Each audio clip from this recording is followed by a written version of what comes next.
अयोध्या के राजा दशरथ के 4 पुत्र थे, श्री राम, भारत, लक्ष्मण और शत्रुघ्न। श्री राम अपने गुणों, शील और शक्ति में अद्वितीय थे।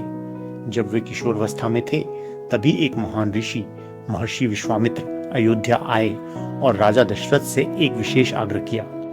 एक दिन अयोध्या के राजमहल में महर्षि विश्वामित्र का आगमन हुआ।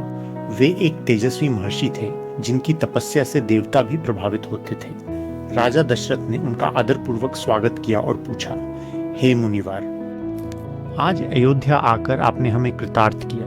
कृपया बताइए, मैं आपकी क्या सेवा कर सकता हूँ? विश्वामित्र ने गंभीर स्वर में कहा, राजन, मैं अपनी यज्ञ रक्षा के लिए आपकी सहायता चाहता हूँ। मेरे यज्ञों को राक्षस बार बार नष्ट कर देते हैं। मैं चाहता हूँ कि आपके पुत्र राम मेरे साथ चलें और इन राक्षसों का संहार करें। राजा दशरथ इस अनुरोध को सुनकर व्याकुल हो गए। वे बोले, हे मुनिवर, राम अभी बालक है, वे इन भयंकर राक्षसों का सामना कैसे करेंगे? यदि आप आज्ञा दें तो मैं स्वयं अपनी सेना लेकर आपके साथ चल सकता हूँ। महर्षि विश्वामित्र ने उत्तर दिया, राजन, श्री राम केवल साधारण बालक नहीं है, वे असाधारण हैं और उनके अंदर महान शक्ति छिपी है। उन्हें भेजिए, ये उनके लिए भी आवश्यक है। वशिष्ठ ऋषि ने भी राजा दशरथ को समझाया कि श्री राम का जाना उचित होगा।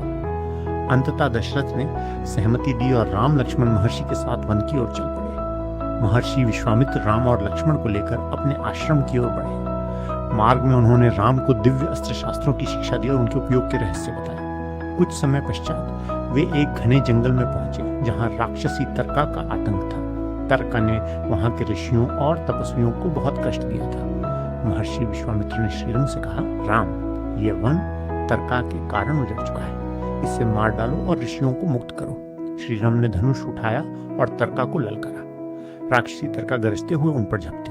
उसने अपनी मायावी शक्तियों से आकाश में उड़कर श्रीराम पर प्रहार करने का प्रयास किया, किंतु श्रीराम ने अपने तीव्र बनों से उसके हाथों और पैरों को काट दिया।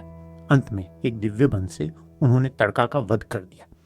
महर्षि विश्वामित्र और अन्य ऋषि प्रसन्न हो गए। विश्वामित्र बोले, हे राम, आज से ये वन फिर से पवित्र हो गया। तुमने धर्म की रक्षा की है। इसके बाद महर्षि विश्वामित्र ने राम और लक्ष्मण को दिव्यास्त्रों की शिक्षा दी।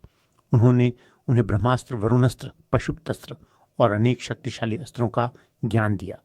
राम ने उन सभी अस्त्रों को ग्रहण किया और उनकी विधियों को जाना। इसके बाद वे महर्षि के साथ आगे बढ़े और सिद्धाश्रम पहुंचे, जहां राम को और भी